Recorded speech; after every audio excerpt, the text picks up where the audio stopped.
جب پانی سے فارغ ہو گئے، پھر کھانے کا وقت آ گیا، کھانے کا دسترخوان اپنے ہاتھوں سے بچھا دیا، سب چیزوں سے فارغ ہو گئے، اب بٹھا کے پڑھانے لگ جاتے، قرآن سکھا رہے ہیں، نماز سکھا رہے ہیں، کلمہ سکھا رہے ہیں، خود پڑھا بھی رہے ہیں۔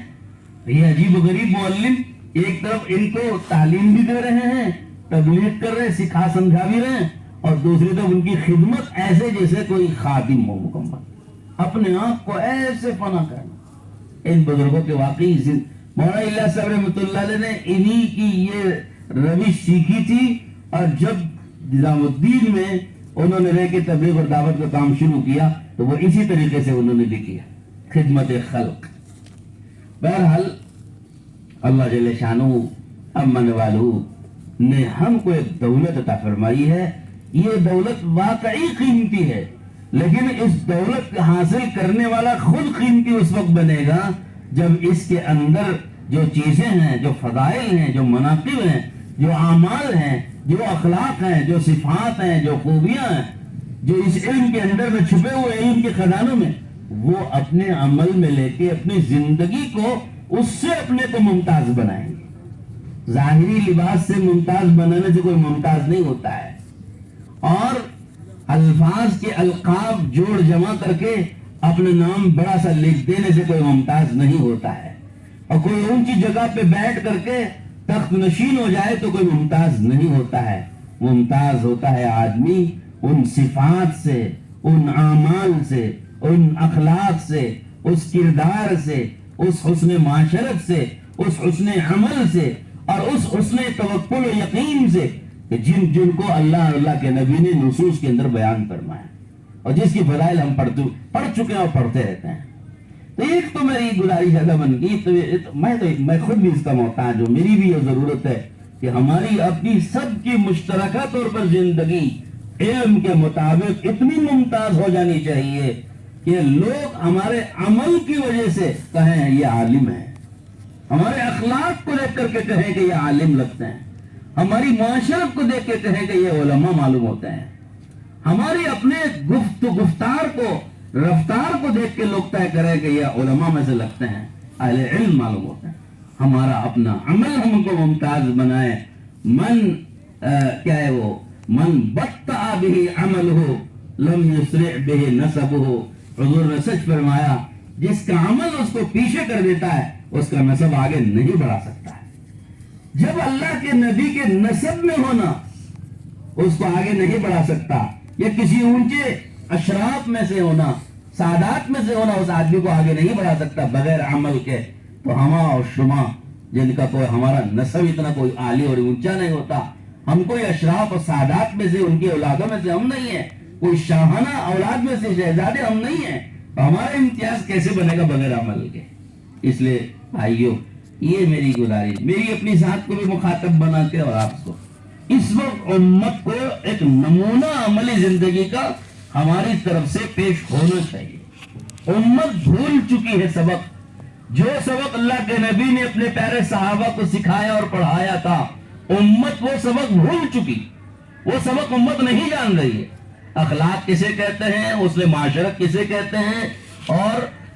یقین کسے کہتے ہیں، توکل کسے کہتے ہیں، صبر کسے کہتے ہیں، شکر کسے کہتے ہیں، تقوی کسے کہتے ہیں، تحمل کسے کہتے ہیں، یہ اخلاص کسے کہتے ہیں، امت یہ سارے سبق بھول چکی۔ باطل نے اور اغراض نے اور دنیا نے اور دنیا کی محبتوں نے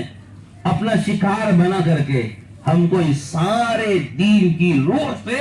اور دین کی حقیقتوں سے دور کر دیا ہے، اور امت یہ سارے سبق بھول چکی۔ ڈھونڈنا پڑتا ہے اچھے اخلاق والے کہاں ملیں گے، اچھی معاشرت والے کہاں، اچھی معاشرت کہاں ملے گی، اور اسلام کہاں ملے گا، اخلاص کہاں ملے گا، دینداری کہاں ملے گی، تقوی کس کے پاس ملے گا، بزرگ کون ہوں گے، صالح اور مصلح کون ہوں گے جو پیر کامل ہیں، مرشد کامل ہیں، کس کے پاس جانے سے ہماری اصلاح ہوگی، تربیت ہوگی۔ ڈھونڈتے رہتے ہیں لوگ، تلاش کرتے رہتے ہیں، ڈھونڈنے کے باوجود ملتے نہیں ہیں، امت مایوس ہو جاتی ہے کہ امت اب بالکل امت کیا ہو گئی کہ امت اب بے سہارا ہو گئی اور خالی ہو گئی اور یتیم ہو گئی، اور امت میں اب ایسے لوگ نہیں رہے۔ لوگ اپنی زبانوں سے کہہ رہے ہیں پچھلے بزرگوں کی زندگیاں بیان کر کے کہتے ہیں اب ایسے لوگ کہاں رہے، اب ایسے لوگ کہاں ملیں گے،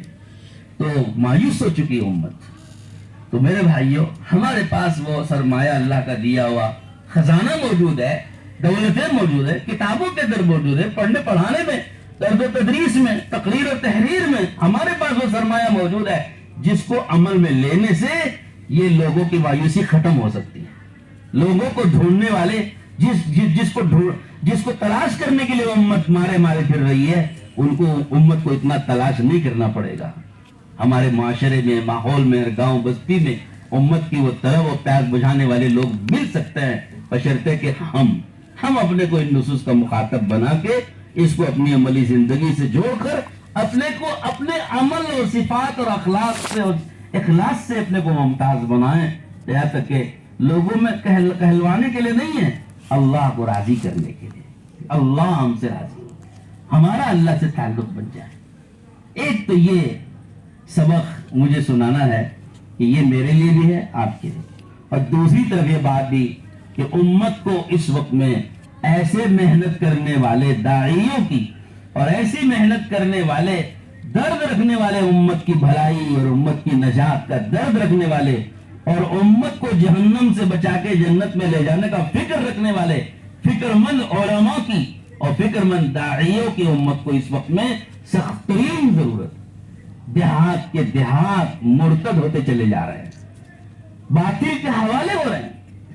باطل کے حوالے ہو رہے ہیں۔ حضرت ابوبکر صدیق رضی اللہ عنہ کا وہ جملہ یاد کیجئے جو حضرت ابوبکر صدیق نے فرمایا، کیا فرمایا تھا؟ اَيَنْقُصُ الدِّينُ وَأَنَا حَيٌّ، ہم زندہ رہتے ہوئے دین میں نقص اور کمی آ جائے، یہ تو ہمارے لیے گوارا نہیں ہے۔ ہم اس کو نہیں برداشت کر سکتے کہ ہمارے جیتے جی دین میں کمی آ جائے، ہمارے سامنے دین میں کمی، ہمارے ہوتے ہوئے دین میں کمی۔ جس درد و فکر کے ساتھ اور جس احساس ذمہ داری کے ساتھ حضرت ابوبکر صدیق نے یہ جملہ کہا ہے، وہ احساس ذمہ داری ہمیں اپنے اندر پیدا کرنا چاہیے۔ ہمیں یہ کہنا چاہیے اس گاؤں میں ہم رہتے ہیں، اس گاؤں میں ہمارے رہتے ہوئے امتداد آ رہا ہے، اس گاؤں میں ہمارے رہتے ہوئے لوگ جہالت میں زندگی گزار رہے ہیں، ارے اس بستی میں، اس مسجد میں ہم رہتے ہوئے لوگ نماز نہیں پڑھتے ہیں، یہ کیسی بات ہے؟ یہ فکر اور یہ احساس ذمہ داری ہمارے اندر بھی پیدا ہونا چاہیے۔ جو احساس ذمہ داری حضرت ابوبکر صدیق نے دکھائی ہے، وہ احساس ذمہ داری ہم اپنے اندر پیدا کریں۔ ہم بھی کہیں اس گاؤں میں ہم رہتے ہیں اور اس گاؤں میں اتنے علماء رہتے ہیں اور اس ضلع میں اتنے علماء رہتے ہیں اور اس بستی میں اتنے سارے علماء رہتے ہیں، پھر بھی اس بستی میں بے نمازی موجود ہے، 100% نمازی نہیں ہے، اور بھی اس بستی میں سود کھانے والے موجود ہیں، اور اس بستی میں اس کے باوجود حلال کمانے والے نہیں ہیں، حرام کمانے میں لوگ زندگی گزار رہے ہیں، لوگ شادی بیاہ کے رسم و رواج نہیں چھوڑ رہے ہیں اور غلط رسومات پر جا رہے ہیں، بت پرستی پر جا رہے ہیں لوگ اور مرتد ہو رہے ہیں، باطل کے حوالے ہو رہے ہیں۔ لا حول ولا قوت الا باللہ۔ ہمیں تو رونگٹے کھڑے ہو جانا چاہیے، اتنی کثرت سے ہمارے ضلع، ہمارے علاقے میں علماء رہتے ہوئے یہ علماء کی بستی چاہیے تو یہ تھا کہ ہم اپنے علم سے اتنا امت کو سیراب کرتے، یہاں کوئی جاہل باقی نہ رہتا، کوئی آدمی قرآن کا کوئی گھر قرآن کے حافظ سے خالی نہ رہتا، کوئی گھر عالم دین سے خالی نہ رہتا، کوئی گھر میں کوئی ایک شخص بھی بے نمازی نہ رہتا، پورے معاشرے میں کوئی ایک عورت بے پردہ نہ رہتی، کوئی ایک بچہ بھی مکتب کو آئے بغیر نہ رہتا۔ یہ چاہیے تھا کہ ہم محنت کر کے اپنی ذمہ داری سمجھ کر اتنی محنت کر ڈالتے، اتنا کھنگال ڈالتے، گاؤں گاؤں، بستی بستی اور ایک ایک آبادی، ایک ایک گھر، ایک ایک فرد کو اتنا ہم کھنگال ڈالتے، اتنا ہم چل پھر کے محنت کر دیتے، یہ ساری چیزیں ایک دم صاف ہو کے باطل یہاں سے مایوس ہو کے چلا جاتا کہ بھائی ہم اس بستی کو گمراہ نہیں کر سکتے۔ حضرت عبداللہ بن مسعود رضی اللہ عنہ کو حضرت عمر رضی اللہ عنہ نے بھیجا تھا، اپنی خلافت کے زمانے میں کوفہ اور بصرہ کے علاقے میں بھیجا تھا، حضرت عمر نے بھیجا تھا رضی اللہ تعالیٰ عنہ، اور کئی صحابہ کو بھیجا تھا، کئی صحابہ گئے اور حضرت عبداللہ بن مسعود وہیں پر پڑے رہے۔ نیا نیا اسلام میں آیا ہوا وہ ملک تھا اور اسلام پھیل رہا تھا، وہاں پر سکھانے والے معلمین کی اور تعلیم تربیت کرنے والے ایسے صحابہ کی ضرورت تھی، تو حضرت عمر نے بھیجا تھا اپنے زمانے میں۔ حضرت عمر کا زمانہ گزرا، حضرت عثمان کی خلافت کا زمانہ گزرا، پھر حضرت علی کا زمانہ خلافت کا آیا، 10 سال 12 سال کا یہ عرصہ درمیان کا گزرا، جب حضرت علی نے اپنا خلافت کا تخت وہاں منتقل کیا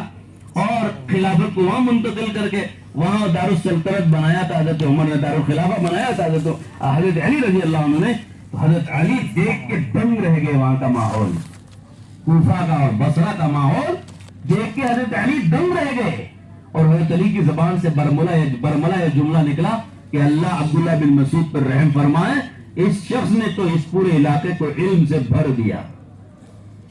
پورا علاقہ کوفہ اور بصرہ علم سے، اہل علم سے اور دین سے اتنا انہوں نے سرشار کر دیا، اتنا سیراب کر دیا، اتنا بڑھ دیا، پورا علاقہ علم کا مرکز بن گیا۔ مدینہ منورہ اور مکہ مکرمہ جس حیثیت پر تھا، کوفہ اور بصرہ کو اس مقام پہ لا کے پہنچا دیا، چند سال کی محنت۔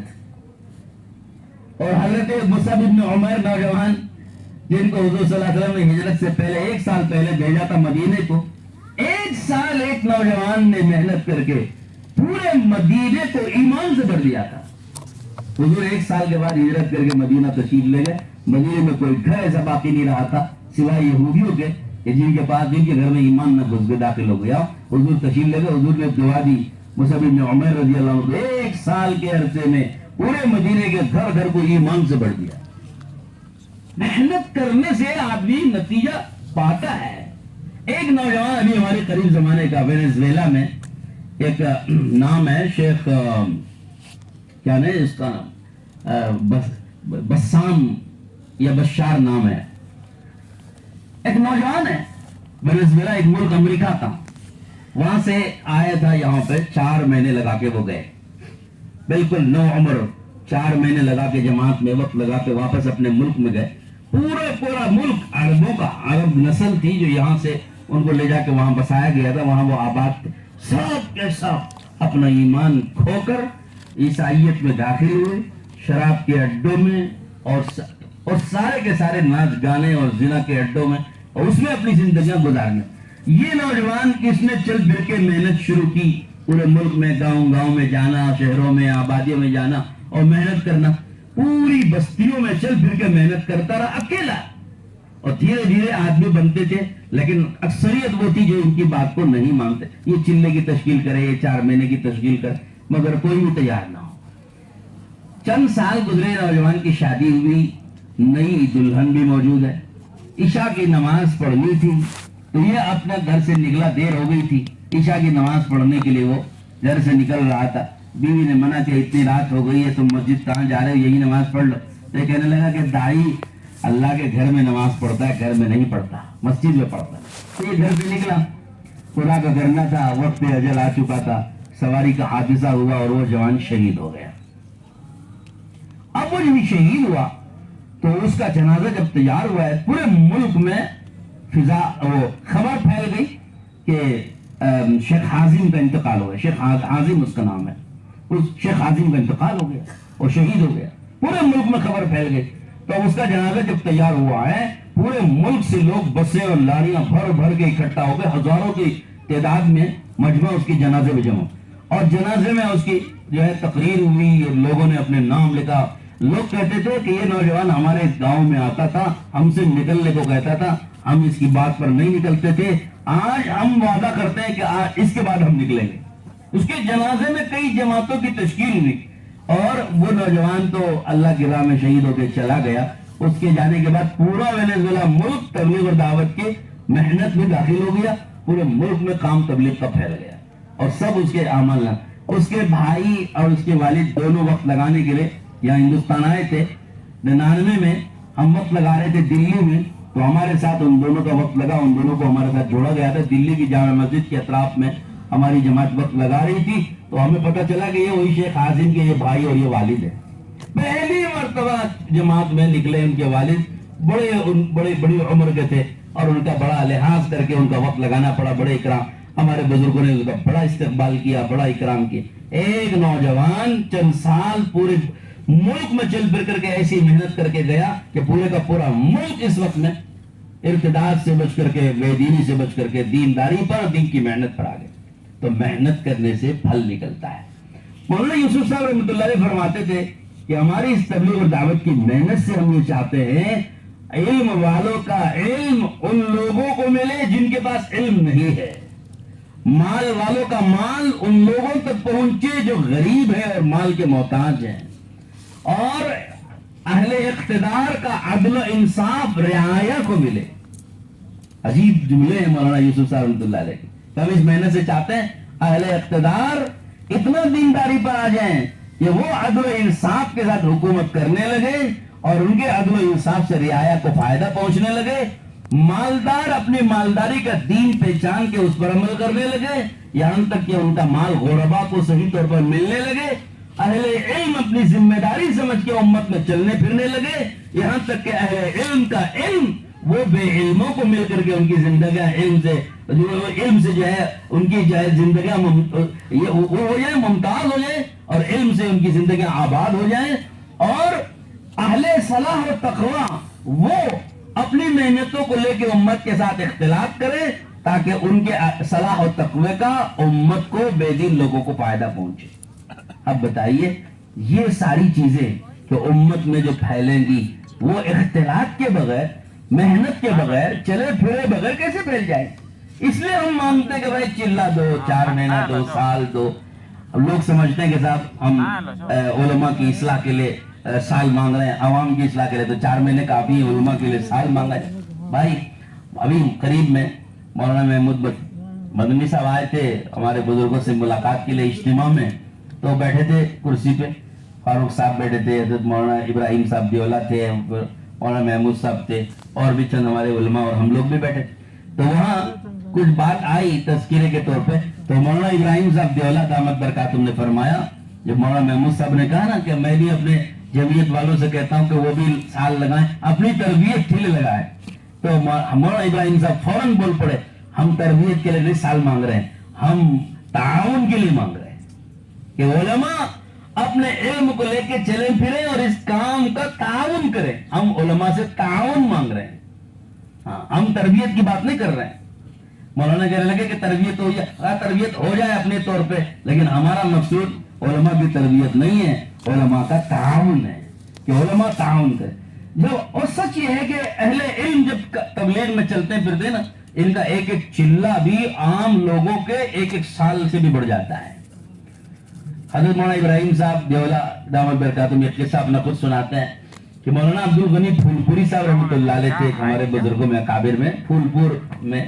اعظم گڑھ کا علاقہ پھولپور ہے، وہاں حضرت کی خانقاہ تھی اور مدرسہ بھی ہمارا بھی وہاں جانا ہوا ہے. تو مولانا ابراہیم صاحب جوانی میں سال غالباً لگا رہے تھے، تو وہاں ان کی جماعت گئی پھولپور. تو حضرت شاہ عبد الغنی صاحب پھولپوری رحمۃ اللہ علیہ تھے، تو بستی میں مولانا ابراہیم صاحب کی جماعت کام کر رہی تھی، کوئی توجہ نہیں ہو رہا تھا، تبلیغ کا تعارف نہیں تھا، تبلیغ اور دعوت کے کام سے لوگ جڑے ہوئے نہیں تھے، لوگوں کا تعاون بھی کم ہو رہا تھا. حضرت کی مجلس میں اتفاق سے یہ جماعت پہنچ گئی. حضرت نے اپنی مجلس میں دیکھا ان لوگوں کو تو پوچھا بھئی یہ کون لوگ ہیں؟ تو تعارف کرایا گیا کہ حضرت یہ جماعت آئی ہے فلاں علاقے سے، یہ فلاں لوگ. تو حضرت نے فوراً مجلس میں ہی لوگوں سے بڑی جو ہے 2-4 جملے کہے کہ بھائی یہ جماعت آئی ہے، آپ لوگ ان کا ساتھ دیں، ان کا تعاون کریں. حضرت کے ان 2 جملوں کا یہ اثر بڑا. مولانا ابراہیم صاحب کہتے ہیں اس کے بعد ہم جہاں بھی گئے لوگوں نے ہمارا خوب ساتھ دیا اور ہمارا خوب کام ہوا. بزرگوں کی، اللہ والوں کی کبھی کبھی تائید کے 2 جملے وہ کام کر جاتے ہیں جو عام لوگوں کے ایک ایک چلے اور سال سے بھی اتنا کام نہیں ہوتا ہے. تو ہم اس لیے اہل علم سے کہتے ہیں آپ حضرات کے چلنے کی برکت سے تبلیغ میں امت متوجہ ہوگی اور امت کو اعتماد ہوگا کہ بھئی یہ کام حق ہے.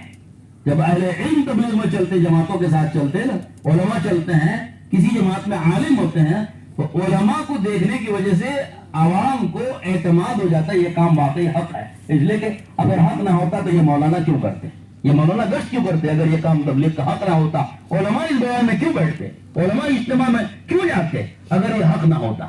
تو لوگوں کو اعتماد پیدا ہو جاتا ہے دعوت کی اس محنت. اور ہم سب ضرور جانتے ہیں اس وقت میں عام امت کو، عام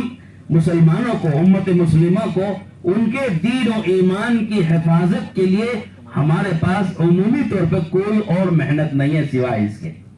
اور محنتیں دین کی بہت ہیں، تعلیم بھی ہے، آپ کے بیانات بھی ہیں، خطبات بھی ہے، خانقاہیں بھی ہے، سب اپنی اپنی جگہ، لیکن جتنی وسعت اور گہرائی اور پھیلاؤ کے ساتھ یہ محنت جتنا اس امت کے دین و ایمان کو بچا سکتی ہے، اتنا اور محنتوں سے عام لوگوں کا، سب طبقات کا کی حفاظت جو ہے اتنی آسان نہیں ہے، مشکل ہے۔ تو جب ہم یہ دیکھ رہے ہیں، یہ ایک حقیقت ہے کہ اس تبلیغ کی محنت سے امت کے ہر طبقہ، آپ ابھی صبح فجر کی مجلس میں اگر رہے ہوں گے، پرانیوں کی مجلس میں، تو کارگزاریاں سنی ہوں گی آپ نے کہ جو جماعتوں نے چل پھر کے کام کیا ہے، ان جماعتوں کی کارگزاری سے آپ نے اندازہ لگایا ہوگا یہ جماعتیں کتنی گہرائی کے ساتھ، کتنی تفصیل کے ساتھ محنت کرتی ہیں، ہر طبقے سے ملیں گے اور ہر گھر تک پہنچیں گے، ہر گھر کے ہر فرد سے ملنے کی کوشش کرتے ہیں، ہر ایک سے، کیا چھوٹا کیا بڑا، کیا پڑھا لکھا کیا ان پڑھ، کیا امیر کیا غریب، کیا کم حیثیت والا کیا بڑی حیثیت والا، کیا بڑا عہدیدار کیا کوئی مزدور، ہر ایک سے، ہر ایک کا گھر پر دستک دیتے ہیں، ہر ایک سے ملتے ہیں، ہر ایک سے بات کرتے ہیں۔ اسی کا اثر ہوتا ہے،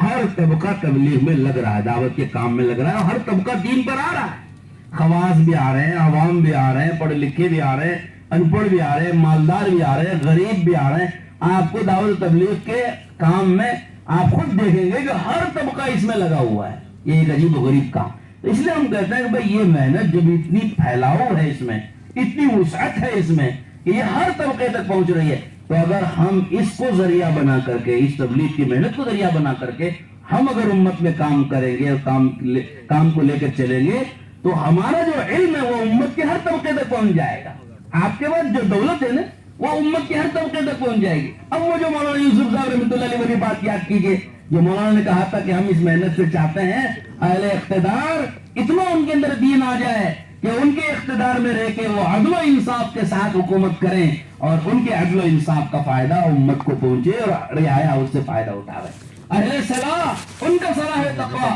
وہ بے دین لوگوں کو ملے اور اس سے ان کو فائدہ ہو، مالداروں کا مال غریبوں تک پہنچے، علم والوں کا علم بے علموں تک پہنچے۔ یہ جو مولانا یوسف صاحب کا خواب ہے وہ آپ کو آنکھوں سے پورا ہوتا ہوا نظر آئے گا اگر ہم چلیں گے پھریں گے۔ ہمارا چلنا پھرنا اور امت میں اختلاط کر کے امت سے میل جوڑ رکھنا اور اپنی ذمہ داری سمجھ کر کے، ہماری اس سے کوئی غرض نہیں ہے، ہم کو لوگوں سے کوئی لینا دینا نہیں ہے، نہ ان کے مال سے ہمیں لینا دینا ہے، پورے استغنا کے ساتھ ہمیں لوگوں کے مال کی کیا ضرورت ہے، ان کے بھگت کی ہمیں کیا ضرورت ہے، ان کے استقبال کی ہمیں کیا ضرورت ہے، ان کی طرف سے ہمیں بڑا بنائے جانے کی ہم کو کیا غرض ہے۔ وہ گواہی اس سے ہم کو وہ امامت کا رکھیں گے، مدرس باقی رکھیں گے، ہم کو خطیب باقی رکھے گا، ہمیں اس سے کیا ضرورت ہے۔ ہم بے نیاز ہو کے، بے غرض بن کے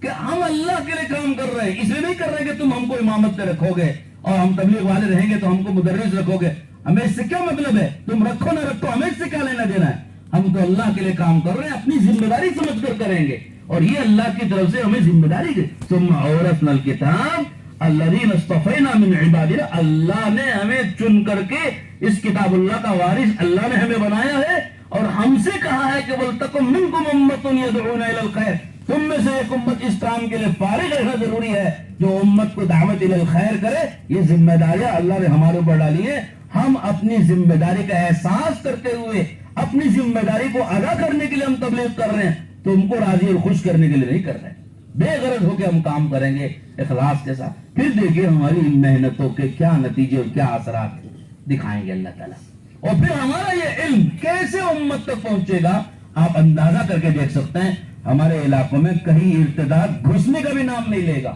کہیں کوئی باطل اندر داخل ہونے کا بھی ہمت نہیں کرے گا، 100 بار سوچے گا باطل اندر گھسنا کہ نہیں گنا اس بستی، جیسے کہتے ہیں نا شیطان، جس گلی سے حضرت عمر گزرتے تھے اس گلی سے شیطان گھستا نہیں تھا، داخل ہونے کی ہمت شیطان کو نہیں ہوتی تھی۔ ایسے باطل کو ہمت نہ ہو، جس علاقے اور بستی میں علماء محنت کرنے والے، مخلص جدوجہد کرنے والے اور قربانیوں کے ساتھ چلنے والے علماء ہوں اور خوب وہ گشتیں اور ملاقاتیں کر کے ایک ایک فرد امت کو دین و ایمان کی حفاظت کرتے ہوئے ان کو جہنم سے بچا کے جنت میں لے جانے والے جہاں علماء متحرک ہوں، باطل اس کو دیکھ کے اندر داخل ہونے کے لیے 100 بار سوچے کہ وہ یہاں داخل ہوں کہ نہ ہوں، کہیں میں داخل ہوں گا میں بھی کہیں مسلمان نہ ہو جاؤں۔ جیسے ہم نے بہت سی جگہ کارگزاریاں سنی ہے، آئے لوگ بگاڑنے کے لیے اور الٹا بند کر کے چلے گئے، بگاڑ دور کر کے چلے گئے۔